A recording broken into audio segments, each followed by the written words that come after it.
All right, we're about to go behind the whistle, deep into a side of sports and betting that, honestly, most of us never ever get to see. I want you to think about a game you've watched. You know that moment, right? Where everything just hangs in the balance. You can practically feel the entire stadium hold its breath, and then that explosion of joy or just total heartbreak. It's pure, it's raw, it's real. But what if you found out that moment was all a script? That it was fake? That feeling, that gut punch of betrayal? That is exactly why there's a hidden war being fought every single day to protect the games we love. Okay, let's get into it. Because before we can even talk about the nitty-gritty of fixing matches, we have to talk about the one single thing that holds the entire world of sports together. And that thing is trust. It's kind of like an invisible currency that we as fans all trade in. It's what betting providers build their entire business on. It's this fundamental belief that what we're all watching is a real, unscripted contest.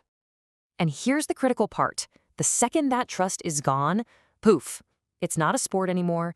The whole ecosystem, from the players on the field to us in the stands to the betting markets, it just completely falls apart. And that's exactly where a very specific group of people steps in. Think of them as the quiet watchdogs of the sports world, the ones operating completely behind the scenes. You can literally think of them as the FBI of fair play. They're not chasing trophies or fame or headlines. Nope, they're hunting for something way more elusive, the truth of the game. So what does their job actually look like? Well, picture them sitting behind these massive screens, just sifting through an ocean of information. We're talking billions, with a B, of data points from betting markets all over the world. They're looking for that one tiny signal in all that noise that says, hey, something's not right here. So what does that hunt actually look like in the real world? Let's walk through an example and follow the digital breadcrumbs, just to see how these guardians turn a tiny flicker on a screen into a full-blown investigation.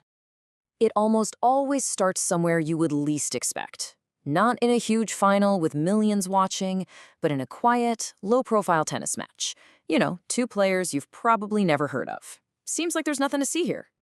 But then, ding. The system gets a hit. All of a sudden, a massive, totally unusual amount of money floods the market for this one, tiny, obscure match. And that's your first giant flashing red flag.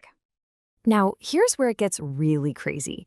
The money isn't just on one player to win or lose. Oh no. It is all being wagered on one single, incredibly specific outcome, like a player serving a double fault at a very specific moment in the game.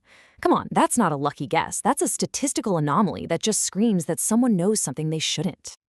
And this is the playbook for what happens next. First, a red flag alert goes off as algorithms compare these weird betting patterns to historical data.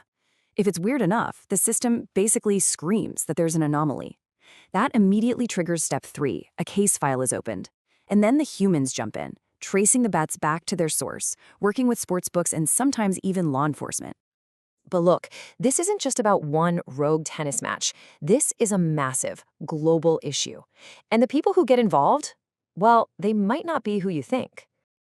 It's not always the millionaire superstar athletes. In fact, it's often the people on the fringes where the temptation is greatest.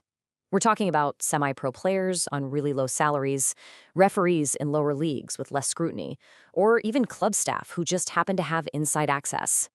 For them, a quick, big payday can seem worth the risk. And the scale of this it's just staggering. The International Betting Integrity Association, the IABIA, flagged about 270 suspicious matches in 2024 alone. Let that sink in. That's more than one potential fix for every single working day of the year. Now, most of these alerts don't actually end in a conviction, but that's not really the point. Every single one is treated with the seriousness of a crime scene investigation. Because in this world, even the perception that something might be crooked can be devastating. So, all of this brings us to the ultimate question, right? Why go through all this trouble? Why invest so much in chasing these digital ghosts? Because the alternative is honestly unthinkable. Without these integrity units, the sports we love become nothing more than scripted theater. The thrill of the unpredictable is gone. The genuine emotion we feel as fans, gone. It just becomes an empty shell. So when you hear the word integrity, don't just brush it off as some corporate buzzword. It's not. It is the invisible architecture, the invisible backbone holding the whole thing up. It's the guarantee that every goal, every whistle, and every last-second shot actually means something. Which leaves us with one final, fundamental question. If we can't trust what we're seeing, if fairness isn't the absolute foundation, then what are we really watching? And more importantly, why would we keep watching at all?